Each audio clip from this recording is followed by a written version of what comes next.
কোরআন শরীফের মধ্যে বলেছেন, হে রাসূল আপনি বলুন তারা যদি আমি আল্লাহকে ভালোবাসতে চাই তারা যেন আপনি নবীর আনুগত্য করে। আপনার আনুগত্য করলে কি হবে? ইউহিব্বুকুমুল্লাহ, আমি আল্লাহ ওদেরকে ভালোবাসি। 2 নাম্বার, ওয়া ইয়াগফির লাকুম যুনুবাকুম, তাদের জীবনের সমস্ত গুনাহ তাকে মাফ করে দেয়। ভাই সব রাসূলের ভালোবাসা কাকে বলে? বলতেছিলাম উহুদের ময়দানে আমার রাসূলকে বাঁচাবার জন্য সাহাবীরা অনেক চেষ্টা করছে। এক সাহাবী বলতেছে, হুজুর, ওই সাহাবী খেজুর খাইতেছে আর বলছে, হুজুর আমি যদি আপনার জন্য জিহাদ করতে করতে শহীদ হয়, মারা যায়, তাহলে আমার কি হবে? রাসূল বলছেন, তুমি যদি আমার জন্য জিহাদ করতে করতে মৃত্যুবরণ করো তাহলে তুমি শহীদ এবং তোমার ঠিকানা হবে জান্নাতুল ফেরদাউস। ওই সাহাবীর জীবনীতে আসছে, ওই সাহাবী উহুদের ময়দানে জিহাদ করতে করতে পরিশেষে তিনি শাহাদাতের পেয়ালা পান করেন, তিনি শহীদ হয়ে যান। বন্ধুগণ, হযরত আবু তালহা রাদিয়াল্লাহু তাআলা আনহু আমার রাসূলকে বাঁচাবার জন্য রাসূলের পাশে আবু তালহা দাঁড়িয়ে আছেন। দেখা গেল আবু তালহা রাদিয়াল্লাহু তাআলা আনহু দুটি হাত অবশ হয়ে গেছে, অকেজো হয়ে গেছে। ওনার শরীরের মধ্যে 70টি আঘাত ছিল তরবারির তীরে রাসূলকে বাঁচাবার জন্য। আবু দুজানা রাদিয়াল্লাহু তাআলা আনহু আমার রাসূল সাল্লাল্লাহু আলাইহি সাল্লামকে আঁকড়িয়ে ধরে রাখছেন। আবু দুজানা রাদিয়াল্লাহু তাআলা আনহু পিঠের মধ্যে তীর আর তরবারি আসতে আসতে দেখা গেল ওই সাহাবীর পিঠ পর্যন্ত জাজরা জাজরা হয়ে গেছে, কিন্তু রাসূলকে বাঁচাতে পারল না। আমার নবী বলেন, সাহাবী রে, তোমার পিঠ রক্তাক্ত হয়ে গেছে, তীর আর তরবারি। সাহাবী রে, এই রক্তাক্ত পিঠকে আমাদের ময়দানে আল্লাহ পাকের দরবারে তোমার পক্ষে সাক্ষী হয়ে দাঁড়াবে। আর বলবে, আল্লাহ গো, উহুদের ময়দানে আবু দুজানা তোমার নবীর জন্য জীবন দিয়েছে, তার পিঠ সাজরা হয়ে গেছে গো আল্লাহ।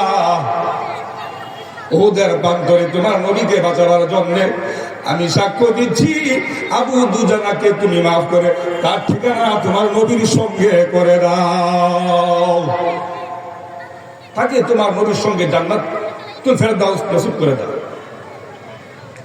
বন্ধুগণ, তীর আর তরবারি বৃষ্টির মতো আসতেছে। কিতাবের মধ্যে আসছে, বুখারী কিতাবুল মাগাজির মধ্যে আসছে, কিং কর্তব্য বিমূঢ় অবস্থায় আমার নবীজিকে উকবা ইবনে আবি ওয়াক্কাস টার্গেট করে একটা পাথর মারলো।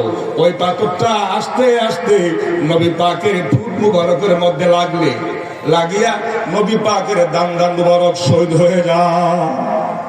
ইসলামের জন্য রাসূলের দান শহীদ। ঠিক সে সময় আব্দুল্লাহ বিন কুমাইয়া কোন ভক্ত, সে আমার রাসূলকে টার্গেট করে তীর আর তরবারি মারলে কিতাবের মধ্যে আছে তার তরবারির আঘাতে আমার নবীর পরনে ছিল লৌহ বর্ম, মাথার মধ্যে ছিল লোহার টুপি। ওই লোহার টুপির মধ্যে পরে লোহার টুপির দুইটা দাঁত আমার নবীর শের মুবারকের মধ্যে বিদ্ধ হয়ে যায়।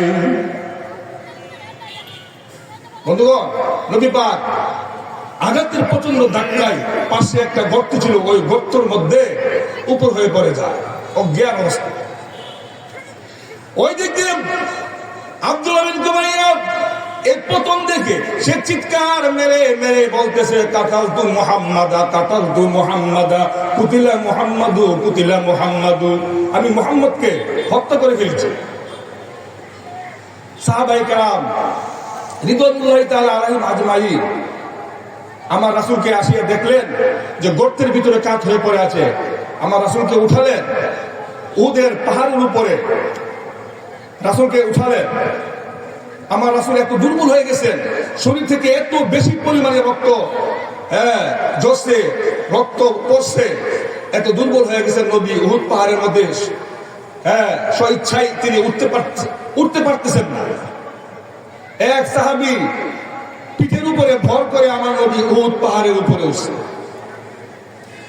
দিলেন নবী ডাক দিয়ে বলেন, সাহাবীরা রে, যে জাতি তাদের কল্যাণকামী নবীকে এত বড় আঘাত করতে পারছে, রক্তাক্ত করে ফেলেছে, হাসরের ময়দানে এই জাতি কেমনে সফল হবে, সফল কাম হবে? নবী পাক বলতেছে, কিন্তু আবার এই কথাটাও খেয়াল রাখতেছেন, আমি যদি এদের জন্য বদদুয়া করি, বদদুয়া করলে তো উহুদের ময়দানে কাফের গোষ্ঠী, সমস্ত কাফের গোষ্ঠী মরে যাবে। বন্ধুগণ, আমার নবী বদদুয়া করেন নাই। বুখারীতে আছে, দিলেন নবী উহুদের ময়দানে, উহুদের পাহাড়ের উপরে রক্তমাখা হাত আল্লাহ পাকের কাছে উত্তোলন করে বলেন, আল্লাহুম্মা গফিরলি কাওমি ফাইন্নাহুম লা ইয়ালামুন। আল্লাহ গো, উহুদের ময়দানে কাফের মুশরিকরা আমাকে রক্তাক্ত করেছে, আমার ডান্ডা মুবারক শহীদ করে ফেলেছে, এরা কি বুঝবো আল্লাহ? আমার রক্ত দেখে তুমি যদি রাগ হয়ে যাও আর উহুদের ময়দানে যদি গজব দাও, উহুদের ময়দানে গজব দাও, কাফের মুশরিকগুলো মরে যাবে, এরা সবে যদি মরে যায় রে আমার আল্লাহ, আমি নবী কাদের কাছে ওই মধুর কালিমার দাওয়াত দিব, লা ইলাহা ইল্লাল্লাহু মুহাম্মাদুর রাসূলুল্লাহ সাল্লাল্লাহু আলাইহি ওয়াসাল্লাম। বন্ধুগণ, আমার নবী দোয়া করেছেন, আল্লাহ এদেরকে তুমি হেদায়েত দাও, এদেরকে ক্ষমা করো, এরা অবুঝ। আমার রাসূলকে ভালোবাসলে কি ফায়দা হবে? সাহাবায়ে কেরাম যেভাবে আমার রাসূলকে ভালোবাসে, আল্লাহ পাক বলেছেন, এভাবে তোমরা যদি আমার বন্ধুকে ভালোবাসো তাহলে তোমাদের জীবনের সমস্ত গুনাহ খাতাকে মাফ করে দেব। নবী তো দুনিয়াতে নাই, ওয়ারিসুল আম্বিয়া আছে, আর উলামা ওয়ারাসাতুল আম্বিয়া। রাসূলুল্লাহ বলেছেন, আলেমগণ হচ্ছে নবীগণের ওয়ারিস। এই আলেমদেরকে যারা মহব্বত করবে, সাহাবায়ে কেরাম যেভাবে আল্লাহ রাসূলকে মহব্বত করে, তাদের উপরে আল্লাহ পাক রাজি হয়ে গেছেন, এরাও আল্লাহর উপর সন্তুষ্ট হয়ে গেছেন, আল্লাহ তাদের উপর সন্তুষ্ট হয়ে গেছেন। সুতরাং ওয়ারিসুল আম্বিয়া যারা আছে, নায়েবে রাসূল যারা আছে, এদেরকে যদি আমরা ভালোবাসি তাহলে আমাদের উপরে আল্লাহ পাক রব্বুল আলামিন সাহাবায়ে কেরামের উপরে যেভাবে সন্তুষ্ট হয়েছেন ওইভাবে সন্তুষ্ট হবেন কিনা জোরে কও। আমি বলতেছি, ভাই মোহাম্মদ রফিক ভাই, ইনি আলেম উলামায়ে কেরামদেরকে ভালোবাসেন। প্রত্যেকটা বছর ওনার মাহফিলের মধ্যে অনেক আলেমদেরকে দাওয়াত করেন। তো আল্লাহ পাক যেন ওনার এই ভালোবাসাটাকে কবুল করেন এবং কিয়ামতের ময়দানে নবী পাকের সঙ্গে যেন তার ঠিকানাটা করে দেন। তার আপনজন যারা দূর অন্ধকার কবর আছে, আল্লাহ যেন এই মাহফিলের উসিলায় আল্লাহ পাক রব্বুল আলামিন যেন ওদেরকে ক্ষমা করে দেন।